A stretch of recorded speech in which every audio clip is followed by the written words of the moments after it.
Do you think the others are making good progress? Hope it's all going smoothly. Oh, hey look! They made it back as well! Prince! Llama! How did it all go? All is well, thank you. Nefer and Yehoda had to stay at the curatorium to wrap things up, so they won't be joining us for now. I ran into Miss Nefa and Miss Aino on the way back. Their work is still in progress, so I suspect they won't be back for a while either. You seem rather cheerful today, Mr. Flintz. I certainly am. I achieved what I set out to do and came away with more than I bargained for. Fighting alone can get quite tedious, but I had the good fortune to run into a pair of brave young warriors. We meet again. How have you been?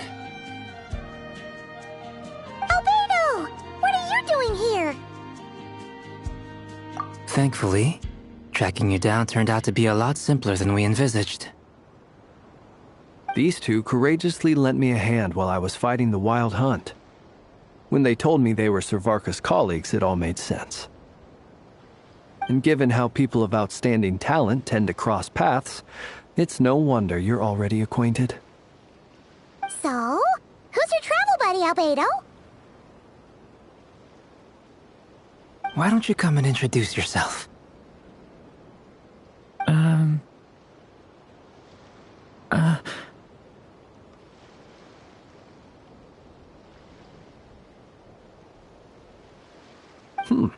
A gentleman of few words, I see. And a rather stern countenance. I presumed you were acquainted with him. Is that not the case? It's nice to meet you. Again, we've technically met before. Wait a sec! You're Minnie Durin! That's right. It's me. I'm glad to see you again. By the way, he says it's okay if you drop the mini. Yeah, I'm not as mini as I used to be. Interesting, isn't it? The first step towards blending into human society appears to be reflecting on whether one's name really reflects who they are. Wow! You look so different! In a good way, of course. It's great to see you looking so healthy. Thank you, Paimon. And although you're as mini as ever, I understand that diminutives don't always convey endearment. I'll be sure to simply call you Paimon as a sign of my great respect for you. Wow! You're such a smooth talker now. Paimon could get used to this. From now on, you may refer to her as your esteemed guide, Paimon. Personally, I think our little Paimon is the perfect size. When people call her Little Paimon, it's just because she's so adorable that they can't help themselves. If that's not a sign of endearment, what is? You're absolutely right, Miss Llama. My brother still has a long road ahead of him when it comes to understanding human relationships. Anyway, speaking of long journeys, didn't Columbina, leave with you? How come she isn't back yet? She's been catching up with old friends. Wouldn't be surprised if she stopped for a cup of tea, or 10, on the way back. Uh-oh. People are talking about me. Hope it's nothing negative.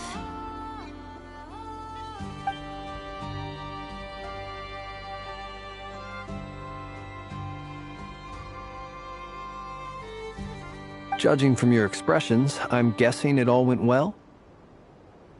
It's getting crowded here. I'll go grab some chairs. No need. This is a job for an alchemist. I'll whip some up momentarily. Thank you for your hospitality, ladies and gentlemen, but I was merely escorting my friends back. I'll be meeting Sandrone shortly, as we still have some things to discuss. It's been a pleasure, everyone. But this is where I'll say goodbye. We really appreciate your help. Oh, come on. Spare the formalities. I'm just glad I could help out some true friends. I understand. Well, bye for now, Harlequino.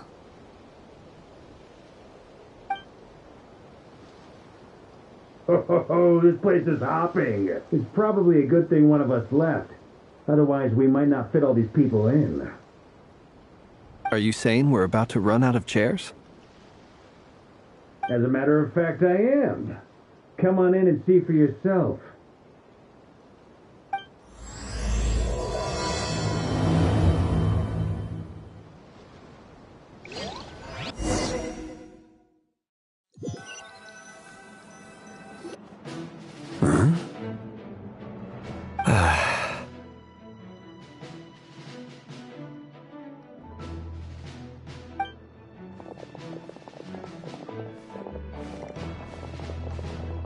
I overheard your little chit-chat outside, by the way. With Miss Columbina's colleague gone, we should be back to the original crew plus the other colleagues I brought in. Though, it looks like we have another new face. Someone else managed to rope in a colleague too? Frankly, you and Paimon are the only people I know here. This here is Deanslip, colleague of Tibet's greatest guide, Paimon, and greatest adventurer, the Traveler. Well, not exactly colleagues, more sort of friends. When someone else jumps in to do the announcing, you know you're speaking to someone important. Let's hear what he has to say. Note to self, once Paimon knows your name, the rest of the world will soon follow. When he comes looking for us, it's usually something important. Paimon's guessing you've heard about the Wild Hunt, then. From the looks of it, you're about to hold a meeting. If I were to say that the Wild Hunt is our mutual enemy, would that earn me a seat at the table? As the saying goes, the enemy of my enemy is my friend. Mr. Dainsleif, there's a seat with your name on it. Though, I can't promise the same for everyone else. Hey, Albedo, think you can rustle up a couple more chairs? After all this time apart, Grandmaster Varka's first order is to rustle up a couple more chairs. I've missed this. Is he being sarcastic? Hey, he's your brother. Why are you asking us? I've still got a lot to learn about the nuances of human conversation. Trying to decipher Albedo's way of speaking has been like jumping in at the deep end.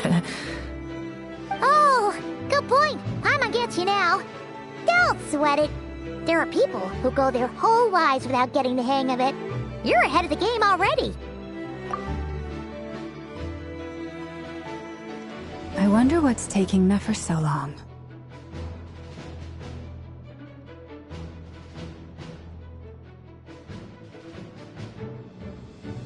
Perhaps you should go and check in with her. If anyone can hurry her along, it's you.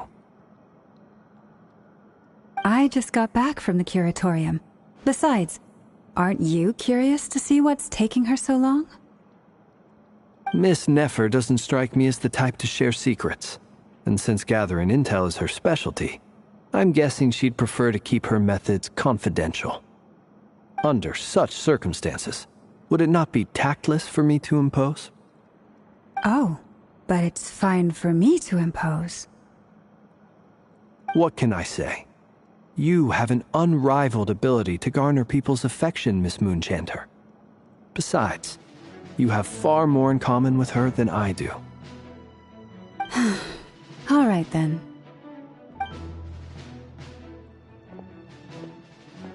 Impressive. She barely fought back at all. I admire your powers of persuasion, my friend. As I'm sure Miss Lauma will realize soon enough, the trick in life is to always pitch in with other people's responsibilities so that you can be selective with your own. Another trick is to simply hide in the background. Spoken like a true sage. Anyway, looks like we've got some time to kill before the meeting. Let's take a little breather, folks. And feel free to chat amongst yourselves. We'll get down to business once the other two arrive.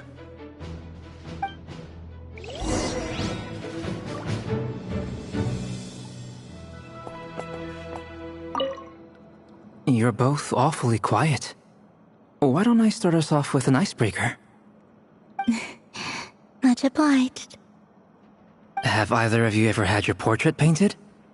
If not, I'd be glad to help. That sounds like a lovely idea. You know how to paint, then? I dabble occasionally. He's an excellent painter. Tables, chairs, people, dragons, you name it. He'll paint it for you. I'm flattered. If I ever get the chance, I'd like to give it a try myself. I'll bear that in mind. Anyway, how about you, Durin? What sort of portrait would you prefer? Oh, I'd be fine with anything. Whatever style feels best to you. Very well. Then I'll play it by ear. You can replicate any style I want? I can try. If you show me a sample, I'll do my best to match it. Thank you.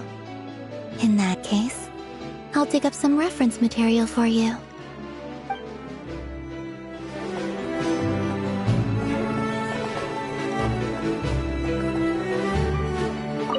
Truth be told, I can't remember the last time I was in a meeting with so many people. You're not alone there, my friend. The Lightkeepers also struggle to bring everyone together for a serious discussion. I don't doubt that. I've only ever met two Ratniki, one being you, and the other being that young guy, Itlua. Itlua is a good apple. I'll give him that. He's kind, honest, and regularly delivers supplies to my lighthouse. A true Ratnik to the core. In that sense, he puts me to shame. So you're what? A fake Ratnik? That's what it sounds like you're saying. But I get the feeling that's not quite what you meant. Come on, why the awkward silence? Sorry. I'm not even gonna bother trying to hide it. You've known all along, haven't you, my friend?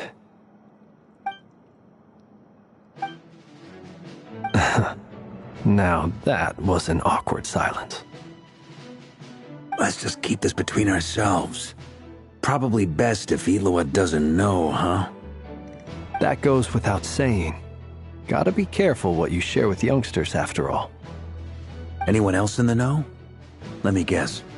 The Traveler and Paimon? It's dangerous being too sharp for one's own good, you know. Then, in the name of the Animo Archon Barbados himself, I swear your secret's safe with me.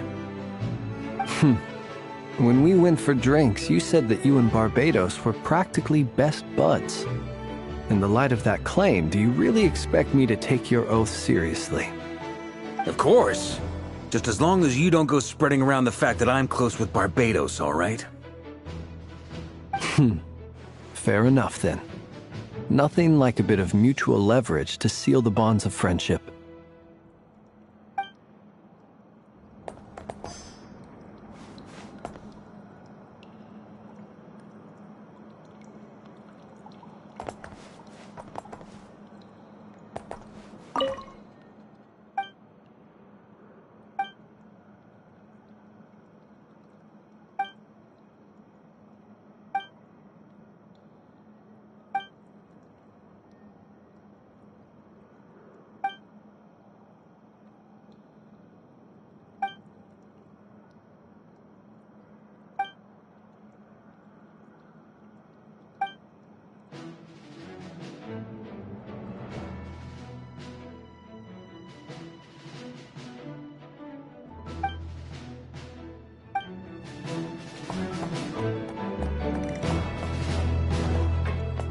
Is there something you'd like to say to me? Yeah! For starters, why'd you just show up here without even giving us a heads up?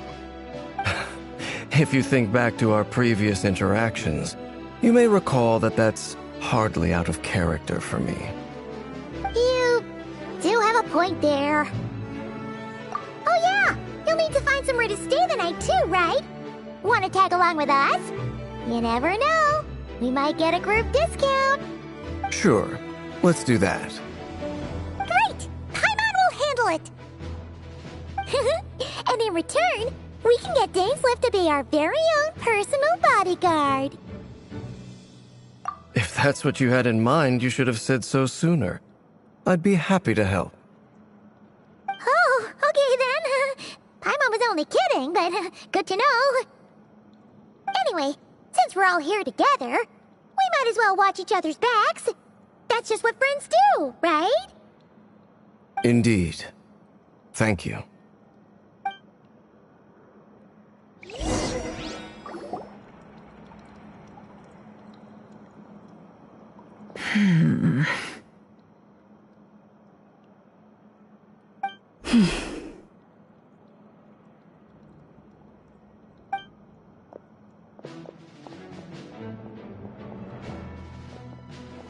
Ah, Miss Nefer. You made it after all. But what about Yehoda? I'm here to give you an update on how things are going on our end. Once this is over, I'll be heading straight back to continue my work. I left Yehoda back at the curatorium to watch over things while I'm gone. Huh. So much for just this once. Shh! Not so loud! We're on a roll here. What if she remembers and suddenly decides to back out?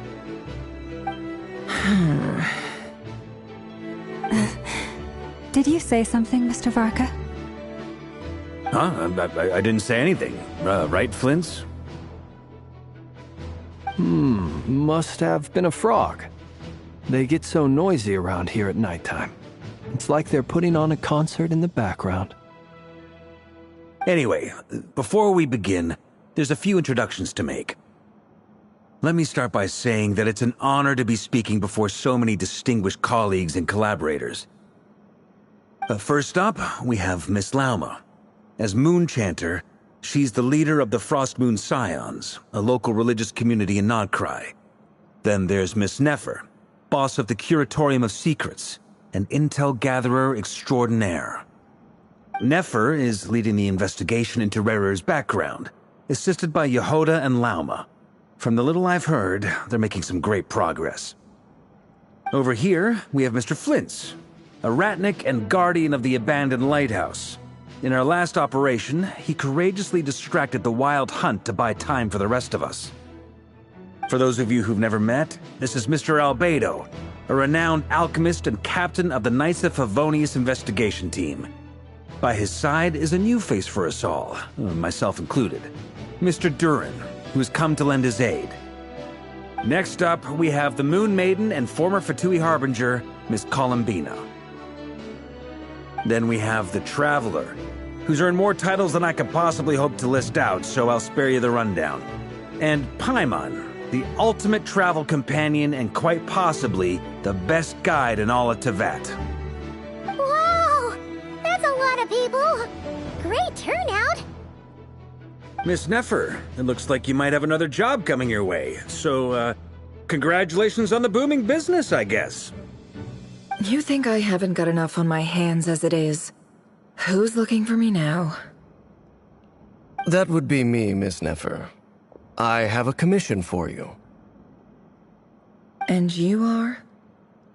Who I am doesn't matter right now. What does matter is that I'd like you to gather more intelligence about the Recher of Solnari.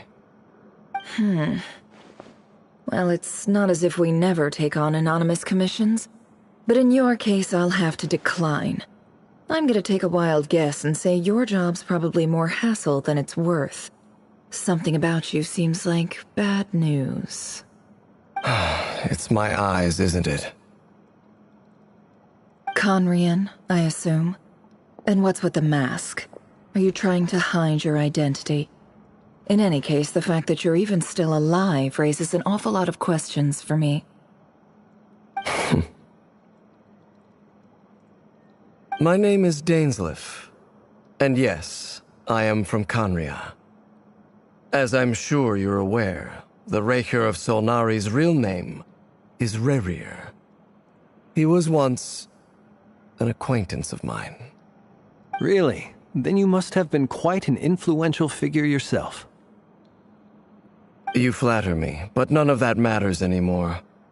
My point was simply to clarify why I have asked Miss Nefer to investigate Rerir's background. So you're both from Conria, and it sounds like you used to be friends? What am I missing here? Surely you already know how he became one of the Five Sinners.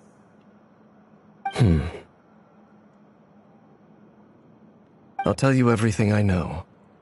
The history of Conria, the names and identities of the Five Sinners. I remember it all like it was yesterday.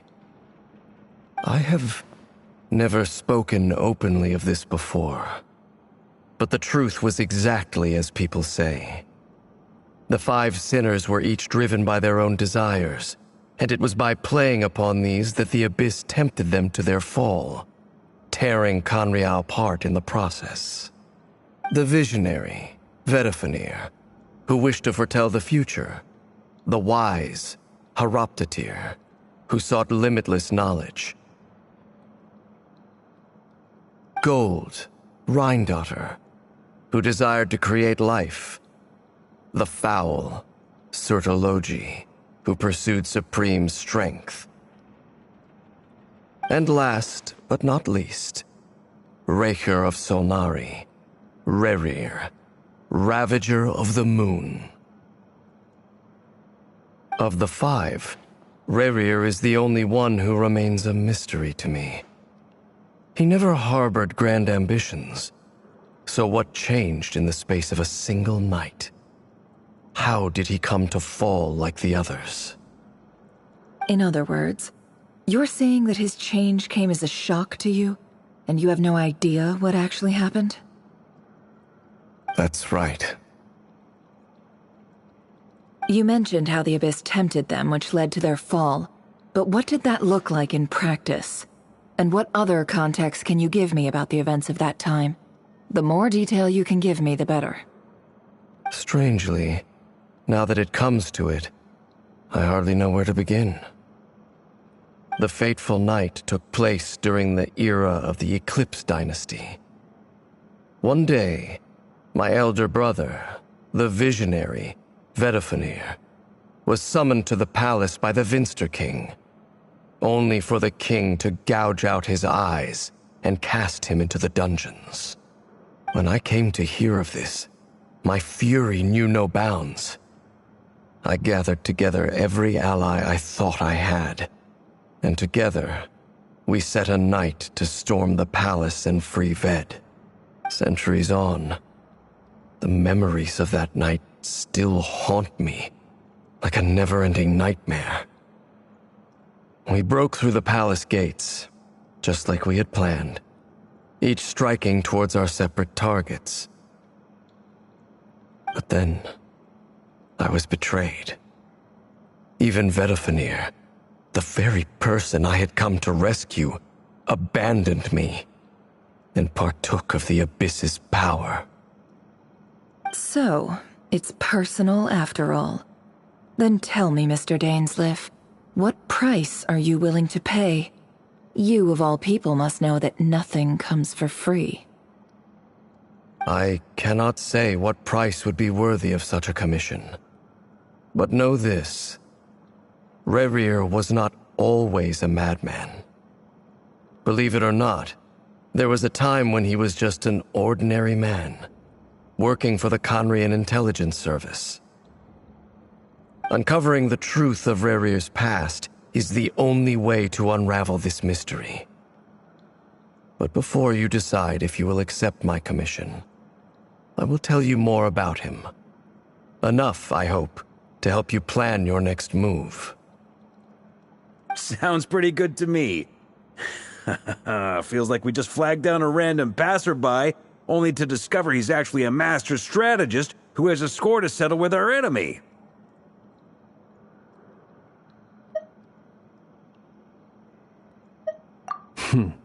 Can I borrow your halo? It could be useful in the lighthouse. Hey, enough with the wisecracks! Besides, isn't that lamp of yours bright enough already? Relax. It was meant to be a compliment. If that was a little over the top for your liking, I'll make sure to tone it down next time. I'll give your proposal some serious thought, Mr. Dainsleif. Let's speak in private once the meeting is over. Before that, there's a few things I'd like to share.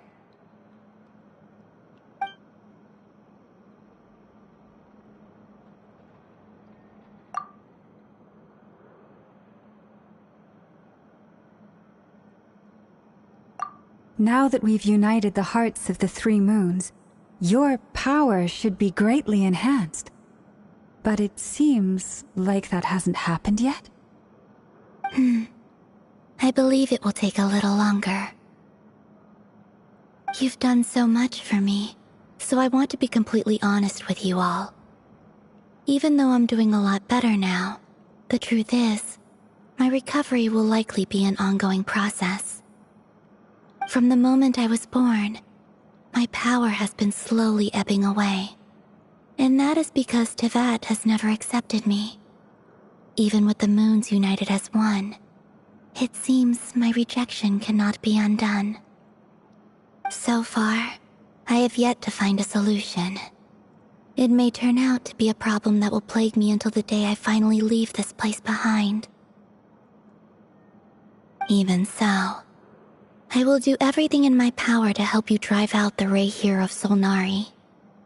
As Arlecchino put it, this is not about chasing the spoils of victory. It's just a gesture of heartfelt gratitude. Kutar.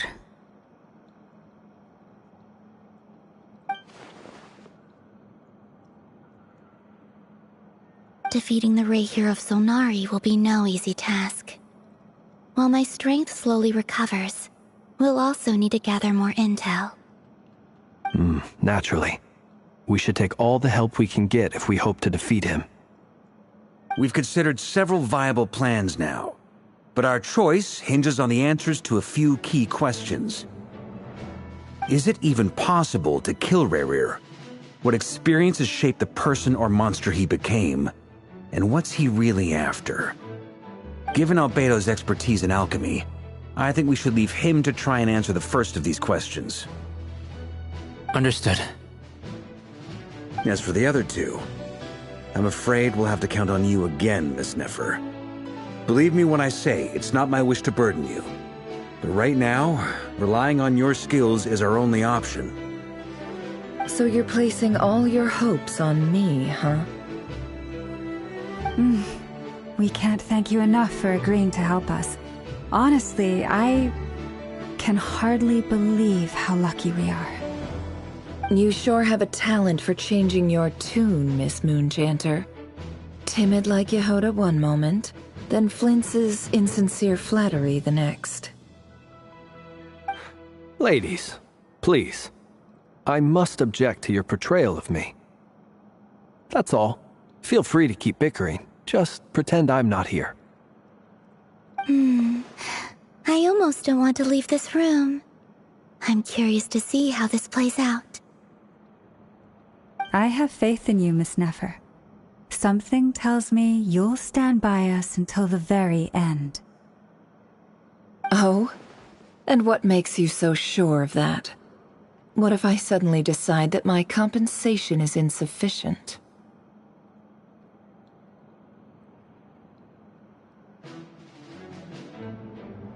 This isn't about the money. I can sense that you've got a deep-seated distaste for Rerir. And knowing you, that alone is motive enough. Look at them getting along so well. Like two peas in a pod. And I'm the one they accuse of insincere flattery. There is no justice. Miss Lauma, you have to understand something. Unlike you, I don't actually enjoy having everyone's hopes on my shoulders. Is that right? Well, maybe the fact that I'm willing to put my hopes in other people says more about me than you. But the fact is, I also trust you. And that's because I know that you're someone we can count on.